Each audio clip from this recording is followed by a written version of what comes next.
we have to find out muna, sino ba ang gumawa? Sino ba nagpagawa nito? No? So, that's the first step. No, in fact, nagpapatulong na rin tayo sa NMDA kasi matagal na rin nga pinopoint out ito.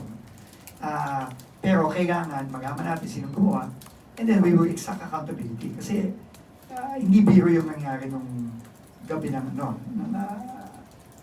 Webes. Umaga ng Webes, no? na buti na lang walang nagagakad doon kung hindi may disgrasyang mangyari doon. So, and number two, we have to decide kung anong gagawin na doon. Iibahin na ba yun? Ng safely. So makikipag-coordinate tayo sa LGU at sa MMDA kung anong gagawin natin doon. Pero definitely, kailangan ayusin na yun. Yung remaining segments na po kasi parang hindi na rin masyadong safe. So, It looks like nung nandun kami ni General Torre nung Saturday night, medyo may problema na. So, in fact, nagpapagaling na kami ng doon eh. Nagpatulong na kami sa MMDA para magaling na ng barrier doon para huwag nang daanan ng mga tao kasi delikado.